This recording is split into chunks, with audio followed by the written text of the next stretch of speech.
Louvado seja nosso Senhor Jesus Cristo. Hoje é dia 14 de abril, estamos no terceiro domingo da Páscoa. O evangelho de hoje é de Lucas, capítulo 24, versículos 35 a 48. Naquele tempo, os dois discípulos contaram o que tinha acontecido no caminho e como tinham reconhecido Jesus ao partir o pão. Ainda estavam falando quando o próprio Jesus apareceu no meio deles e lhes disse: "A paz esteja convosco."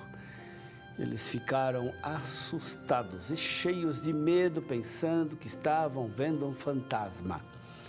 Mas Jesus disse: "Por que estáis preocupados?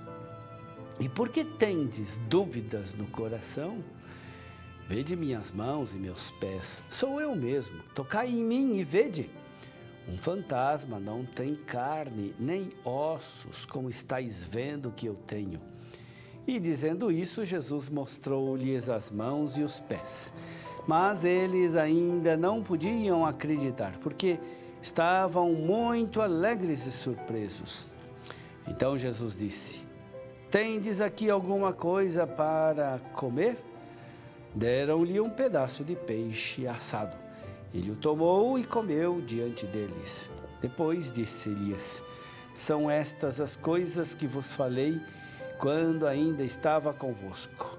Era preciso que se cumprisse tudo o que está escrito sobre mim na lei de Moisés, nos profetas e nos salmos." Então Jesus abriu a inteligência dos discípulos para entenderem as Escrituras e lhes disse: "O Cristo sofrerá, assim está escrito, o Cristo sofrerá e ressuscitará dos mortos ao terceiro dia, e no seu nome serão anunciados a conversão e o perdão dos pecados a todas as nações, começando por Jerusalém. Vós sereis testemunhas de tudo isso." Meu irmão, minha irmã, a aparição de Jesus ressuscitado entre os seus discípulos é tão inesperada que eles não conseguem acreditar. É um fantasma. Jesus, porém, se manifesta com sinais realíssimos. Ele diz: "Vede minhas mãos e meus pés, sou eu mesmo. Tocai em mim e vede, um fantasma não tem carne nem ossos, como estáis vendo que eu tenho." O que os discípulos veem é o corpo que foi pregado na cruz, que foi atravessado pela lança. Deus, na ressurreição de Jesus, iniciou uma nova criação. A carne humana assumida e feita sua na encarnação foi feita corpo espiritual na nova criação da ressurreição. O corpo glorioso do ressuscitado não é outro, é o mesmo da encarnação. Outra afirmação importante do evangelho de hoje é: Jesus abriu a inteligência dos discípulos para eles entenderem as Escrituras. O próprio Jesus ressuscitado é a revelação do sentido definitivo das Escrituras. Todas as coisas que pareciam enigmáticas ou que podiam ser interpretadas de diversas maneiras recebem o seu sentido autêntico e definitivo com a morte e a ressurreição de Jesus. Com a ressurreição de Jesus, todo o Antigo Testamento se revela como preparação, antecipação, profecia e promessa do mistério central da morte e ressurreição de Jesus. Nas Escrituras, de fato, muitas coisas são figuras da paixão e da ressurreição. Naturalmente, não podiam representar todo o mistério. Era uma imagem antecipada e, portanto, imperfeita. Quando Jesus ressuscitou, então aparece claro tudo aquilo que as narrações, os salmos, os relatos anunciavam do mistério de Deus, a paixão, morte e ressurreição de Cristo. Em que sentido as coisas do Antigo Testamento são figuras imperfeitas? São imperfeitas no sentido de que toda vez que a morte é representada de modo real, a ressurreição não se representa do mesmo modo, e vice-versa.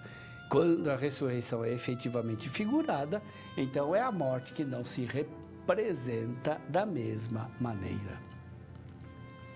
E explico-me com alguns exemplos. Abel, assassinado pelo irmão, é figura de Cristo na sua morte. Depois da sua morte, Deus diz a Caim: o sangue do teu irmão clama a mim. Abel está morto, mas ele fala ainda. Aqui o Novo Testamento viu uma figura da ressurreição de Cristo, mas é uma figura muito pálida. Há algo de Abel que ainda vive depois de sua morte e que clama a Deus, mas Abel mesmo não se apresenta mais vivo diante de Caim. Outro exemplo, o sacrifício de Isaque. Aqui é a ressurreição que é prefigurada de modo real, porque depois do sacrifício, Isaque está vivo. Abraão recupera seu filho com vida. Por outro lado, a morte não aconteceu realmente. Abraão levanta o braço para sacrificar o filho, mas não o mata realmente. O sacrifício é somente simbólico. Também a história de José é figura da morte e da ressurreição de Cristo.